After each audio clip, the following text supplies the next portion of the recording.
जय हिंद। जय हिंद। आज जानेंगे हिंद चीन में राष्ट्रवाद।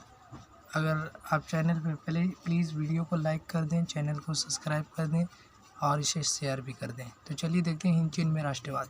हिंद चीन में राष्ट्रवाद जो है, हिंद चीन में पहले देश कौन आते हैं, वो है वियतनाम, लाओस एवं कंबोडिया। इसका जो क्षेत्रफल है वो 2.80 लाख स्क्वायर किलोमीटर है। ये एक पेनिनसुला यानी प्रायद्वीप है, तीनों ओर से पानी से घिरा हुआ। हिंद चीन में राष्ट्रवाद में जो विकास है, 1905 में जापान ने रूस को हरा दिया था। जापान ने रूस को हराया और इससे ये प्रेरित हो गया। वहाँ के लोगों, हिंद चीन के लोगों ने ये देखा कि जापान ने रूस को हरा दिया, तो वहाँ हिंद चीन में फ्रांस का उपनिवेश था, फ्रांस का कब्जा था। वहाँ के लोगों ने विद्रोह करते थे समय समय पर और संतोष प्रकट करते थे। ये 20वीं शताब्दी में ये 1903 में फन बाओ चाओ ने एक पार्टी क्रांतिकारी संगठन बनाया जिसका दाई तान हाई के नाम से। इसका नेता कुआंग था और हलचल मचाने वाले जो थे फन चो त्री हिंद, इनका नाम है। द हिस्ट्री ऑफ वियतनाम से पूरी हिंद चीन में अपना हलचल पैदा कर दिया। 1919 में चीन का बहिष्कार होने लगा, क्योंकि हिंद चीन में जो था कृषि, व्यापार, टेक्नोलॉजी, मत्स्य सब चीन का ही था। वहाँ के लोगों ने इसका बहिष्कार यानी छोड़ने की भावना। 1925 में वियतनामी क्रांतिकारी दल यानी हो चौ मिन थे। ये साम्यवादी से प्रेरित थे, ये मॉस्को भी गए थे। इन्होंने अपना संगठन बनाया।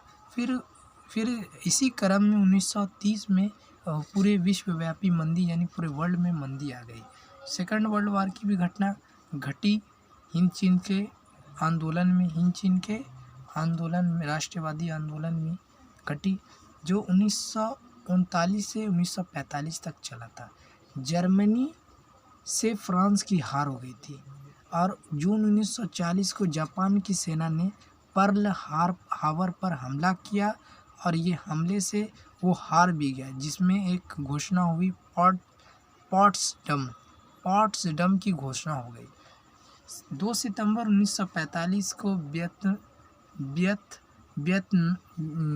वियतमीन ने लोकतांत्रिक यानी गणराज्य की वियतनाम गणराज्य घोषणा हो गई।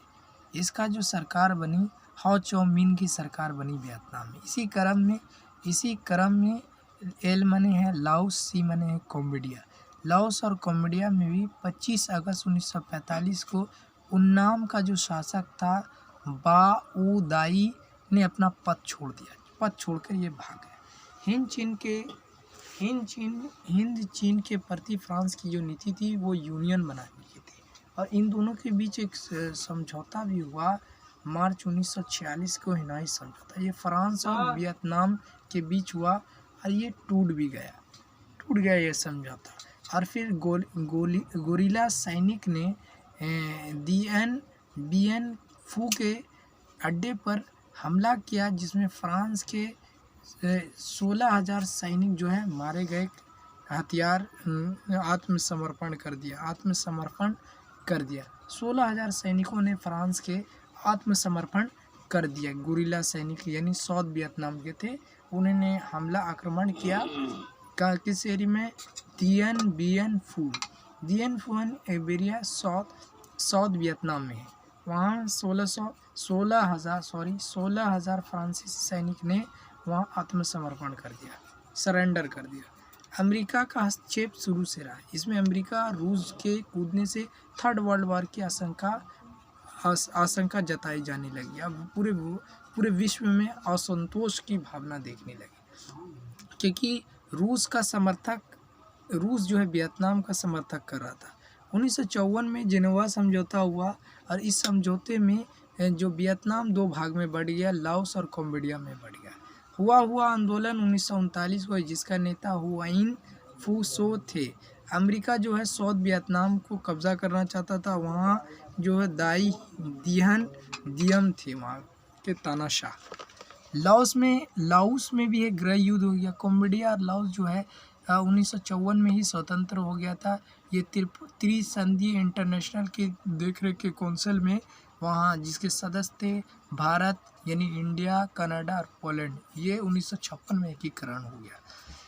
25 दिसंबर 1955 को लाओस में चुनाव हुआ जिसमें सरकार बनाई सुबान। सुबान के विरोध में लाओ यानी पैथर लाउट इसका विरोध कर रहा था। फिर गोरिल्ला युद्ध हुआ 1957 में। इससे फिर उसी के बाद समझौता हो गई सुबान की इसके पार्टी से NLHS इसका पार्टी का नाम है, न्यू लास यन हक्स है ना, हक्स पार्टी का नाम इसे शामिल कर लिया। ये तीनों भाई ने पूरे वियतनाम को बर्बाद कर दिया, तीनों भाई, और सैनिक तख्ता पलट कर दिया और फिर उसे अमेरिका बमबारी। ये सब अमेरिका की चाल थी, षड्यंत्र थी, अमेरिका की चाल थी, षड्यंत्र थी, जिसमें कैप्टन कांगली ने सैनिक सरकार बनी लाओ की वजह से। इसी तरह लाओस में गृह युद्ध हो गया अमेरिका के षड्यंत्र से। अमेरिका ने फिर बमबारी कर दी। फिर बमबारी करने लाओस ने 1970 में जार्ज के मैदान पर कब्जा कर लिया। कम्बोडिया में भी अब संकट देखने को हिंदचीन में कम्बोडिया में भी संकट है। 1954 में ये स्वतंत्र हो गया था। स्वतंत्र होने के बाद भी वहाँ के जो शासक थे नरोत्तम सेनाक थे। अमेरिका के राष्ट्रपति निक्सन जो थे वो चुनाव जीत के ही आए थे और 16 मई 1970 को जार्कस सम्मेलन हुआ। ये सम्मेलन था शांति के लिए था, मगर ये सक्सेस नहीं हुआ। 9 अक्टूबर 1970 को कम्बोडिया गणराज्य घोषित हुआ। 1975 में कम्बोडिया में गृह युद्ध हो गया। अब कम्बोडिया का नाम बदल चुका है, जिसे कंपूचिया के नाम से जाने। नरोत्तम सेना के बाद खियाऊ सम्फान और पॉल पॉट ये मार्क्स विचारवादी थे। ये इसके बाद नरोत्तम सेना के बाद आए। वियतनाम में भी गृह युद्ध हुआ। ये अमेरिका से ही के वजह से ही हुआ। ये 1961 में 1 दिसंबर 1961 में दिसंबर में शांति को खतरा से के नाम से एक न्यूज़ आई। न्यूज़ प्रकाशित पूरा पब्लिश हुआ, न्यूज़ प्रकाशित हुआ, ये न्यूज़ अमेरिका की तरफ से आई 1962 में। और इस न्यूज़ में शांति को खतरा जो है जिम्मेदार हो चो मिन को ठहराया गया। हो चो मिन को कहा गया कि ये शांति के लिए खतरा है। और अमेरिका ने 1962 में 4000 फौज को साउथ वियतनाम में सिगोन में भेज दिया। 1963 में दीमन को सेना ने मारकर ऐसे ही सरकार आती रही जाती रही, सरकार का चलता रहा।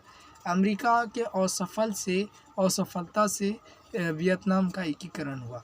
ये वियतनाम के एकीकरण में कुछ 5 सूत्री योजना आई थी, जिसमें अमेरिका ने इस योजना को नहीं माना था। इस योजना का पहला पॉइंट था युद्ध को बंद कर देना। सेना जहाँ पर है वहीं पर रहे। वियतनाम की देख रेख इंटरनेशनल लेवल पे हो रही थी।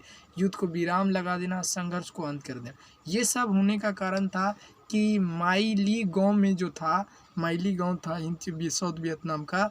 वहाँ के गांव में सारे पुरुष को मार दिया। वहाँ के गांव के सारे पुरुष को मार दिया गया था। महिला और बच्चों को कब्जा कर लिया गया था। 27 फरवरी 1973 को पेरिस में वियतनाम युद्ध समाप्त हुआ और अमेरिका को 60 दिन के अंदर वहां से जाने के लिए कहा गया। अप्रैल 1975 में नॉर्थ और साउथ वियतनाम का एकीकरण हुआ। 7 दशक से भी ज़्यादा चलने वाले युद्ध अमेरिका और वियतनाम के बीच 7 दशक से भी ज़्यादा ये युद्ध चला। इसमें बहुत लॉस हुआ, नुकसान हुआ। अमेरिका को लगभग 9,855 करोड़ डॉलर का खर्चा हुआ इस युद्ध में अमेरिका को, और 56,000 से भी ज़्यादा सेना मारी गई और 3 लाख से भी ज़्यादा सेना घायल हुई अमेरिका की सेना। और साउथ वियतनाम के 18 लाख सेना मारी गई और अमेरिका के हेलीकॉप्टर 4800 हेलीकॉप्टर और 3600 से भी अनगिनत टैंक नष्ट हो गए। इसमें जन धन की बहुत ही बर्बादी हुई और अमेरिका को इस युद्ध में असफल होना पड़ा और हिंद चीन में राष्ट्रवादी आंदोलन सक्सेस हो गया। और अब हिंद चीन 3 कंट्री बन गए। ये थाईलैंड के बगल में, ये एक पेनिनसुला प्रायद्वीप है। ये थाईलैंड के बगल में ये ऐसे दिखते हैं। हिंद चीन कैसे दिखते हैं? ऐसे। ये पेनिनसुला 3 भाग में, ये देखिए 3 भाग है इसका। पहला है वियतनाम, फिर है लाओस और ये कम्बोडिया आखिरी जो। ये सब थाईलैंड के बगल में। कहाँ के बगल में? थाईलैंड। तीनों ओर पानी से घिरे हुए, इसीलिए इसे पेनिनसुला या प्रायद्वीप कहा जाता है। हिंद चीन में राष्ट्रवाद का आज हमने कंप्लीट लेसन को स्टडी जान लिया है, पढ़ा दिया, स्टडी हो गई इसकी। अगर वीडियो अच्छा लगा तो लाइक करें, आप इसे नोट भी करें, और ये याद और आसानी से एग्ज़ाम में याद करने का ये अच्छा ही ट्रिप है। ये पहले से इसी के लिए लिख के रखा जाता है कि वीडियो लंबा ना हो। मिलेंगे नेक्स्ट क्लास में, तब तक के लिए जय हिंद।